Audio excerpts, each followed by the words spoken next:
اور ان کے کہنے پر ماں الجھی ہوئی نظروں سے سکندر علی خان کی طرف دیکھنے لگی، اور سکندر علی خان نے بھی اس بات میں سر ہلا دیا۔ اور جب وہ حویلی پہنچے تو مؤذن مغرب کی اذان دے رہا تھا، اور جب سکندر علی خان ماضی کی پرچھائیوں سے چونکے تو مؤذن فجر کی اذان دے رہا تھا۔ وہ لمبی سانس لے کر بستر سے اٹھے اور وضو کرنے لگے۔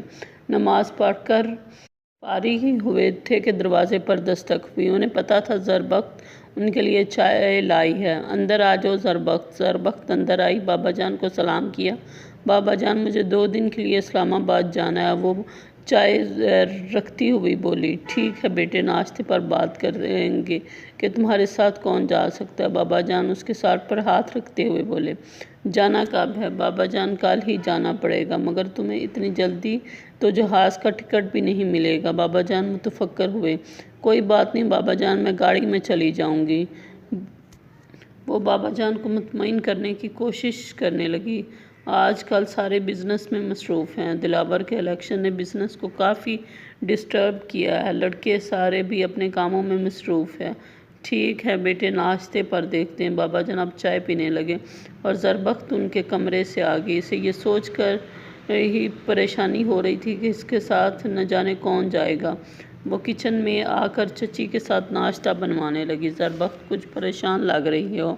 بشما چچی غور سے اس کی طرف دیکھتی ہوئی بولی، نہیں چچی، بس اسلام آباد جانے کی فکر ہو رہی ہے۔ گھر میں کسی مرد کے پاس ٹائم نہیں ہے جو میرے ساتھ جائے، اور جانا بھی ضروری ہے۔ سب سے بڑی بات یہ ہے کہ وہاں مجھے 2 دن رہنا پڑے گا۔ بولتے ہوئے زربخت کے چہرے پر پریشانی کے آثار واضح تھے۔ تو بیٹے، اس میں پریشان ہونے والی کوئی بات نہیں، کوئی نہ کوئی تو تمہارے ساتھ جائے گا۔ بشما چچی اس کے کندھے پر ہاتھ رکھتی ہوئی بولی۔ چچی، جہاں تک میرا خیال ہے میں نے کسی سے بھی نہیں کہا کہ میں نے صبح کی چائے پینا چھوڑ دی ہے۔ دلاور کی آواز پر وہ دونوں چونکی۔ زربخت کو آج اسے چائے دینا یاد ہی نہیں رہا تھا۔ وہ اپنی یادداشت پر ماتم کرنے لگی اور چچی زربخت کی طرف دیکھنے لگی۔ سوری چچی، آج مجھے یاد نہیں رہا۔ وہ شرمندہ سی ہوئی۔ اصل میں یہ آج پریشان تھی، اس لیے اسے یاد نہیں رہا۔ بشما چچی اس کی صفائی دینے لگی۔ اس کا پریشان ہونا تو پرانی بات ہے، کوئی نیا عذر تلاش کریں۔ پریشانی میں اس نے سب کو چائے دے دی سوائے میرا یاد ہی نہیں رہا۔ غصہ صاف اس کی آواز سے جھلک رہا تھا۔ ویسے چچی، اس پر کیا قیامت ٹوٹ پڑی ہے کہ اسے کچھ یاد نہیں رہا؟ اصل میں اس نے کل اسلام آباد جانا ہے اور گھر میں کسی کے پاس وقت نہیں ہے جو اس کے ساتھ جائے۔ یہ پریشان ہو رہی ہے۔ بشما چچی بولتے ہوئے ساتھ ساتھ ہاتھ بھی چلا رہی تھی، جبکہ زربخت کو کچھ سوجھ نہیں رہا تھا کہ وہ کیا کرے۔ چچی، یہ اس کی پریشانی نہیں ہے، اس کے ساتھ کس نے جانا؟ کوئی نہ کوئی تو اس کے ساتھ جائے گا۔ اب مسکین صورت بنا کے کیوں کھڑی ہو؟ اب ہی چائے بنا دو۔ وہ چچی سے بات کر کے اس پہ برسنا شروع ہو گیا۔ دلاور، کبھی تو اس لڑکی سے سلیقے سے بات کر لیا کرو، ہر وقت اسے بھکلائے رکھتے ہو۔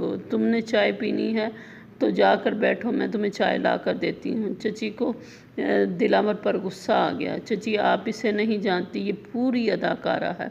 اس کے ڈرامے آپ کی نظروں سے اوجھل ہیں مگر مجھ سے پوشیدہ نہیں ہیں۔ وہ بات چچی سے کر رہا تھا اور دیکھ اسے غصے سے رہا تھا۔ اس نے اس کے مزید عتاب سے بچنے کے لیے چائے چولہے پر چڑھا دی۔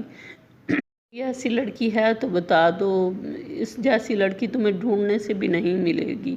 جی ہاں، بڑے بڑے اداکار کون سے روز پیدا ہوتے ہیں؟ وہ چچی کی بات پر طنزیہ ہنسی ہنستے ہوئے بولا۔ دلاور، تم اگر یہ رعب اور دبا اس لیے دکھا رہے کہ یہ شادی کے بعد تم سے دب کر رہے گی تو یہ تو بیچاری پہلے ہی دبی ہوئی ہے۔ جو کچھ تم نے اس کے ساتھ کیا ہے وہ کیا کم ہے کہ مزید کی ضرورت ہے؟ بشما چچی اب کام چھوڑ کر اس کو کھری کھری سنانے لگی۔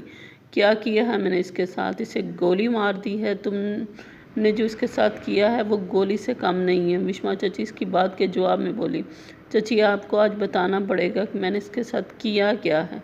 آج کے لیے اتنا ہی، ملتے ہیں اگلی قسط میں۔ اگر آپ کو میرا ناول پسند آئے تو لائک کریں، ویڈیو کو شیئر کریں اور میرے چینل کو سبسکرائب کریں۔ شکریہ۔